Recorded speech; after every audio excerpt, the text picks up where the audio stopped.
The U.S. empire holds countless political prisoners in its vast prison network. From Black Power to national liberation movements, people deemed threats to the system languish for decades behind bars. Among those are 5 Palestinian men, known as the Holy Land Five, victims of George Bush's massive repression operation against Muslims living in the U.S. These men, Shukri Abu Baker, Ghassan Alashi, Mufid Abdul Qadar, Abdul Raham Odeh, and Mohammed El Mazain, and their organization, the Holy Land Foundation, were simply a charity for Palestinian refugees. Charged with aiding terrorism, their sentences range from 15 to 65 years.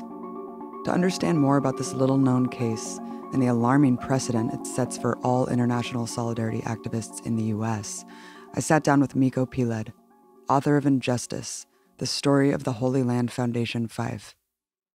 I just got through your book, Injustice. Wow, what an incredible book. Everyone needs to buy it, they need to read it, they need to learn about this insane case. The Holy Land Foundation became the largest Muslim charity in the U.S. Millions of dollars in distribution of aid. Talk about how it started and also what programs it fostered. So this is an interesting question. In the trial, in the Holy Land Foundation trial, they had to show that Holy Land was connected to Hamas. And they said Holy Land was established in 1987, Hamas was established in 1997, therefore the two are connected. What they left out are 2 other aspects, 2 other things that happened in 1987. Shukri, who was the CEO, his daughter was born, Sanabil was born in 1987, and I dedicate the book to her. And she was born ill, and she needed a lot of care. And this exposed Shukri to the world of charitable giving and relief and so forth, and he decided he would like to work and provide that same kind of care, the same kind of relief to children in Palestine. So that was the inspiration. She inspired him to do this. So 1997, the Intifada starts. So there's a great need for relief in Palestine.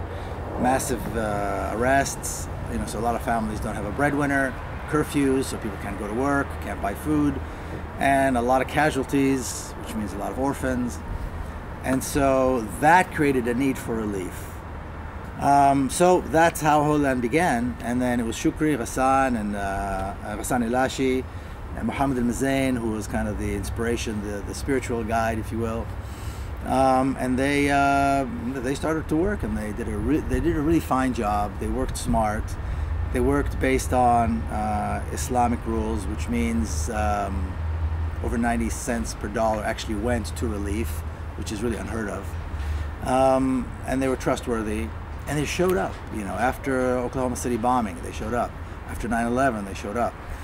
Tornadoes and floods all over the country, they were there. All over the world. Turkey, Chechnya, Albania, places where there was a need, where there were refugees, or where there was relief because of natural disasters, they were there to help out. And they began building coalitions and alliances with other relief organizations internationally, and they were winning awards. And as they were doing all of this, what they really didn't realize that they're doing is painting a whole new picture of Palestine. A very positive picture of Palestinians doing good work and a need in Palestine that isn't being met by the controlling power in Palestine, which is Israel. And this was really the reason for their downfall. Now, in the mid-90s, 95, 96, under Bill Clinton, Hamas was designated a terrorist organization. And the premise was that they were opposed to the peace process. So any organization, any group that opposed or seemed to pose a threat to the Middle East peace process, which of course was going nowhere, and seemed hopeless for most people, was placed on a list as a designated terrorist organization. So from that moment on, it became illegal to do business with Hamas, to provide funds to Hamas, or to any organization that's connected to Hamas. And so when that happened, the leaders of many Muslim and Arab organizations came to Washington, D.C.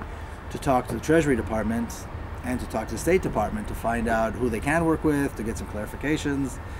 And it was made clear very early on that the U.S. government does not want to provide them with help, does not want to provide them with guidance. And in fact, they had multiple meetings with Treasury officials, State Department officials. Well, what did they say when they were pleading for help? Yeah. So in the early 90s, when it was clear that they were changing the story about Palestine, even though that was not necessarily their intention, then the Anti-Defamation League, the ADL, which pretends to be a civil rights organization, but is really a fascist organization that supports terrorism and racism, they began to chip away at the reputation of the Holy Land Foundation. They went to the IRS asking for them to revoke their not-for-profit status. They started publishing all these papers, conspiracy papers about Islam and jihad, terrorism in America, and Holy Land was mentioned in it. And they made alliances with people like Chuck Schumer, Anthony Weiner, Elliot Spitzer, who were all created this coalition to fight and bring down Holy Land. They started publishing articles in Dallas saying that they're somehow connected to terrorism, that they're connected to Hamas. This is even before Hamas was designated a terrorist organization. So there was this clear attempt to bring them down, because you can't have anything that's Palestinian that's portrayed in a positive light. Anything that's Palestinian has to be connected to terrorism. Otherwise, people are going to change their mind and change the story about Palestine. So that was the background. And what they did was, when these articles began coming out, they themselves initiated contacts with the FBI, both in Dallas. Then they initiated contacts in Washington, D.C. with federal officials to see what they were doing wrong and who's spreading these rumors. And it was John Bryant, former congressman, who was also their attorney. And he went to the Israeli embassy. They told him they'll call him back. They didn't, so he called back, and eventually they said, well, our government told us not to talk to you. So I mean, they were led into this very clearly without any guidance, and nobody wanted to help them. So it's almost like there was a trap there, and they were being entrapped, and they were doing everything right. And they believed that because they're doing everything right, they're going to be safe, because this is, after all, America. And the trap was closed right after 9/11, when Bush designated the Holy Land Foundation a terrorist organization, saying the money is going to, quote, indoctrinate children to grow up into suicide bombers and to recruit suicide bombers and support their families. What evidence did the government have to corroborate this statement, Miko? Absolutely none. Absolutely none, which is exactly what the problem was. Bush didn't know what he was talking about. But the people around him were told that on a certain day he's going to make an announcement, and they got to have something for him. And this was documented in lots of places, books and so forth. And so they were scrambling what to do, you know. So they decided, well, let's just round up the usual suspects. And Holy Land was, you know, really the top of the usual suspect list. And then the president said that he designated them without due process, but with an executive order, as a terrorist organization, and closed them down. Well, now everybody had to work backwards and put together proof that didn't exist. So they decided to sue the government to get rid of the designation and to unfreeze their assets. This was after Ramadan. They had a lot of money in the bank. And they really were not worried, because they did everything right, and all the evidence was on their side, and every penny was accounted for. You could trace every penny, where it came from, where it went. Their taxes were filed on time. They had lawyers. I mean, they had everything done right. So they weren't concerned. They sued the government, and the lawyers weren't concerned either. And they prepared, you know, a very serious case, showing everything they had, proving clearly that no money went to Hamas. They had no connection to Hamas. The government had the administrative record, which is what the proof the government presents to explain why they did what they did. There were no statements under oath. Nothing was notarized. They had a bunch of translations that were wrong, photocopies of documents that were faxed over and were seized by the Israeli government, and a couple of newspaper articles that were saying that they're connected to Hamas. So basically, there was nothing there that should have even been allowed to enter a court of law. The judge in D.C., her name is Gladys Kessler, dismissed the case and struck all the evidence, their evidence. Now, this was unbelievable. I mean, the lawyers could not believe this. What was particularly problematic about that was that in the government's administrative record, there was a statement supposedly made by their office manager in Jerusalem. His name is Mohammed Anati. And I talk about him a lot in the book. It was a very interesting story that I had meeting him. And apparently, according to the government's document, he said at one point to the Israeli authorities that they actually did give some money to Hamas.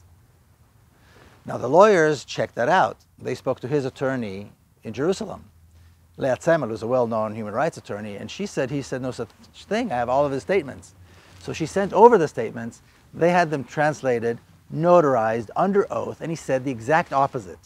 He said, we have not given any money to any political or military organizations. We never did, we never do. That's not what we do. That bit of the evidence was struck by the judge. The wrong translation in the administrative record was accepted.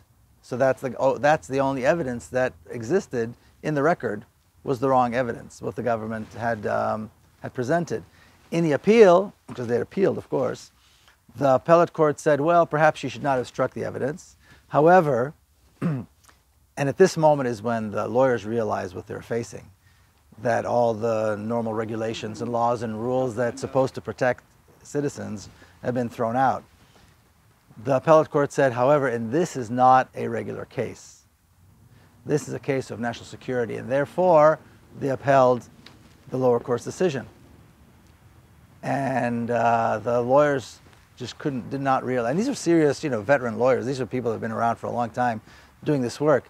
They realized at that moment that after 9/11, their clients were not going to get a fair trial. And then they heard that the government was preparing to indict them, that there were criminal charges being brought against them. And again, the lawyers thought, again, what? They did nothing wrong. There's no proof that they did anything wrong. And that's when the government changed the story again. But all of this was done in an effort to prove George Bush right, because he made the president made the statement, and there was no proof, so now they had to scramble and figure out a way to make what he said true. So one story didn't work. They realized that, there was too much evidence showing that they did not give money to Hamas, so they changed the story, and that's the story they presented, the new story that they presented in the criminal case. The new story was that they did not give money to Hamas. They did not give money directly to terrorist organizations. But by providing charity to Palestinians, they alleviated the need of Hamas to provide relief. And therefore they could use all the resources to make bombs and engage in terrorism. Now, Holy Land was working, just like many other relief organizations around the world, were working with Zakat committees, which are local charity organizations in Palestine. They have them in every city, in every town. These are the local charity organizations, and they know the lay of the land, and everybody works with them. They were vetted by the CIA. The State Department, USAID worked with them. Other international relief organizations worked with these Zakat committees. The prosecution said these committees are controlled by Hamas. And to that end, they brought in documents, more documents, that were seized, again, by the Israeli army, illegally, of course, were kept God knows where in some storage area, and then faxed over and translated, poorly, obviously, and brought into the courtroom. Now, when you look at these documents, there's no beginning, there's no end, there's no date, there's no signature, nothing's notarized, but it's from the government of Israel, and that was enough. Oh, so we can trust that. So we can trust that, because they're our friends, and they also know terrorism. Then they brought, or not then, at the same time, they brought two experts, anonymous experts, who were Israeli nationals, that testified anonymously. One was an officer in the Israeli military intelligence, so they claim, and one is an officer in the Shabak, the Israeli secret police, so they claim. Nobody knows their names, nobody knows their credentials, and they're brought in as experts to say they know Hamas, and the Zakat committees are Hamas, and what Israel says is true. So that was worrisome because, first of all, this was unprecedented. In the history of the United States, this sort of thing has never been allowed, to bring anonymous expert witnesses or foreign nationals to testify in a case like this, number one. Number two, it was unconstitutional. But even with all of that, the lawyers made it absolutely clear that these guys did not know what they were talking about. They presented them with each and every Zakat committee that was listed in the indictment. Each and every member of the board of every Zakat committee, of every city that was listed in the indictment. There was no proof, there was no reason to believe that any of them had anything to do with Hamas. Their best proof was that in some of their offices they found keychains with pictures of martyrs. I mean, that was the weight of the evidence. And you have to read it to believe it. You have to read the court transcripts. And I put quite a few in the book. I would have put them, all 20,000 of them in there if I could, to believe what went on in that courtroom. It was absolutely a joke. Then at the end of the trial ended with no convictions. It was a hung jury, no convictions. And that was it. So they declared a mistrial. About a year later, they came back and again, they changed the story. They changed the indictments. There were different charges for each one of the five. And they ended up with all convictions. And it really comes down to those two secret witnesses, because even the judge said that really did influence him for the conviction. Yes, and even though in cross-examination, the defense team did a great job showing that these guys don't know what they're talking about. The best claim that they had was that they know Hamas so well that they can smell Hamas involvement. That's the kind of arrogance and patronizing atmosphere that existed in that court of law. All these terrorism experts, complete nonsense. They don't know the history, they don't know Hamas, they don't know Palestine, but they know terrorism, and that's how it was decided that these zakat committees were actually governed or controlled by Hamas, even though they were not. And why doesn't that same logic apply to the UN, to NGOs, to USAID? They're all going through these zakat committees, like you said, that were vetted by the CIA. Yeah. And even the American Consul General in Jerusalem, former Consul General, Ed Abington, who testified for the defense, for Holy Land, said that at no time did the United States designate the zakat committees as terrorist organizations.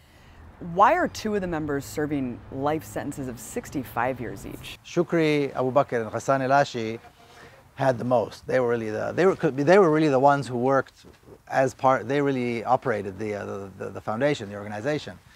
Shukri was paid, and Ghassan was a volunteer, but still they were the main operatives. And they got something like 32 or 28 charges, that's, you do the math, and that's how they came up with 65 years. 65 years. It's beyond belief. I mean, these guys are not just innocent. They're not just good men. These are the finest people you'll ever meet. They're not just innocent. They dedicated their lives to good, to doing the right thing. They all suffered from the Palestinian tragedy. Personally, their families, they all suffered. They all became refugees. They all were denied. They saw it with their eyes. They experienced it as kids. They saw their families experience it as well. And they came to America and they decided to do good. And for that, they were punished. So they got 65 years each. Mufid Abdul Qadir, who's supposed to be free because he was found not guilty on all charges in the first trial, is serving 20 years. And the other two, Mohammed al-Mazain and Abdul Rahman Odeh, serve 15 years each. If this entire story wasn't tragic enough, now these members are being held in communication management units, basically called little Guantanamo Bays. Talk about what the conditions are, and also just like family visits. I mean, what are these people going through just in these prisons? The assumption is that you commit a crime, you go to jail, you're punished, and that should be the end of it. These guys did not commit a crime, and they're being punished over and over and over and over and over. So at first they were all in Texas, in a prison for a year and a half. They were perfect inmates. I mean, these are smart, good people, right? One day they were called in and shipped out. No warning, no nothing. At the end of this, they realized that they were being shipped to these communication management units, which are also called terrorist prisons or Muslim prisons or Guantanamo North. And these are basically prisons where every bit of their communication is monitored. And they're mostly for Muslims. Yeah, imagine with the entire family flying out I mean, it's an enormous expense. When you get there, you might not get in. And when you do get in, then it's non-contact visitation. So there's a plexiglass, and they have to talk on the phone. Sometimes the phone doesn't work, so the visit's canceled, even though they can hear each other. So they were all in communication in these units for a while, and then after a few years, they were moved out into what's called the general population. It's horrifying. I mean, it's horrifying. It is, and you've been in contact with all of them. You publish a lot of their letters in the book, Miko. I mean, is there anything that you want to share about their words, their optimism? Amazingly, they have a lot of optimism and a lot of really wise words to say despite their sentences. Yeah, they're free. They're all free. They're completely free. You sit there. The process of getting into the visitation room is so depressing and horrifying and humiliating. And I love these guys, but they're not my family. They're not my dad, right? It's different. you see people, millions of people going in to visit their family members, their loved one, their children, you know. It's just a horrible thing. And then by the time you get into the visitation room, you just want to cry. And then off they go, back to prison. And you're free to go out, but you're depressed, you know, it's horrible. It's really such a sad and depressing reality that it's hard to put in words. And somehow they maintain, and I talk to them a lot about this, you know, they say it has everything to do with their belief, with their religious belief, with their spiritual foundation, which is very, very strong. But, you know, they're just sitting there, you know, they've got their dignity, they've got their, you know, their spirituality, they know they did the right thing, they know that they're political prisoners, and that's how they live through it. It's really quite incredible. I can't imagine just the symbolism that this case sends to the Palestinian population as a whole. I mean, one of the quotes from your book just stuck to me of one of the Holy Land members just when he was a kid growing up in Gaza and saying, you know, why won't the Arab world help liberate us? And his friend says, as long as America's helping Israel, we don't have a chance. And this case really just cements that kind of pessimism, I feel like. I mean, by criminalizing aid work. Well, that reality, which is that as long as America supports Israel, Palestine will never be free, is very, very true. And this is exactly why they had to be brought down. That's why you have organizations like the Anti-Defamation League. That's why you have these racist Zionists like Chuck Schumer and others who are determined to make sure that anything that's Palestinian is somehow connected to terrorism, anti-Semitism, so that they can never gain they never gain a foothold in America, but they do, you know. And you know, I wear this button in every interview and every lecture I give, and I think that this is the key. You know, if we want to see Palestine free, if we want to see these men free, there's a connection. These men are exactly like the thousands of political prisoners, men, women, and children in Palestine, in Israeli jails. They're no different. And it's all connected to Palestine, to the freedom of Palestine, and it's all connected to U.S.-American relations, and it's all connected to the need to start promoting this idea that it's okay to boycott Israel. There has to be sanctions imposed on Israel. There has to be every effort made in order to end the siege on Gaza. It's all connected. And so Palestinians gave us this gift, which is the call for BDS, boycott, divestment, and sanctions against the state of Israel. This is a call that came from Palestine, from Palestinians. The demands are clear, reasonable, remedial, and basically the demands are freedom, equality, and justice. There's nothing anti-Semitic, there's nothing violent, there's no demand to kick anybody out. You know, this is something that anybody can participate in, anybody who, you know, people of conscience need to embrace and get to work. Because until we can get Palestine free, until there are sanctions imposed on Israel to a point where they're kicked out of the Olympics, they're kicked out of FIFA, they're kicked out of any international forum, nothing's going to change. So this is really, I believe, the key to freeing these guys, and it's the key to freeing all of Palestine and the prisoners in Palestine, because again, it's all connected. So it could happen very soon if we all embrace this call and get to work, or it can happen, you know, never. It all depends on how engaged we decide to be.